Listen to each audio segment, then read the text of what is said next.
শীতে সকালের সূর্য উঁকি দিতেই খেজুরের রস সংগ্রহে ব্যস্ত হয়ে পড়েন গাছিরা। খেজুরের রস গাছ থেকে সংগ্রহ করে বাসায় এনে রস জাল দিয়ে শুরু হয় গুড় তৈরির প্রক্রিয়া। অনেকে আবার ভালো দাম পাবার আশায় হাইড্রোস, চিনি ও ফিটকিরি মিশিয়ে গুড়ের রং আকর্ষণীয় করে তোলেন। পরে গুড়ের চাকি তৈরি হলে বিক্রির জন্য রাজশাহীর বানেশ্বর, পুঠিয়া, ঝলমলিয়া ও বাগাহাটে নিয়ে যান। গাছিরা প্রতি কেজি গুড় বাজারে বিক্রি করে পাচ্ছেন ৬০ থেকে ৭৫ টাকা। শীতের এই মৌসুমে গুড় উৎপাদনের সাথে জড়িত এলাকার প্রায় ২০,০০০ গাছি।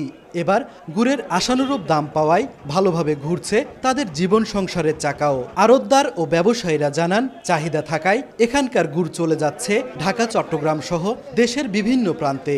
এতে চাঙ্গা হচ্ছে গ্রামীণ অর্থনীতিও। কৃষি বিভাগের দেয়া তথ্য অনুযায়ী জেলায় খেজুরের গাছের সংখ্যা প্রায় ৮ লাখ। প্রতি শীত মৌসুমে ৮,০০০ মেট্রিক টন গুড় উৎপাদন হয়, যার বাজার মূল্য প্রায় ৬০ কোটি টাকা। সাইফুর রহমান রকি, সময় সংবাদ, রাজশাহী।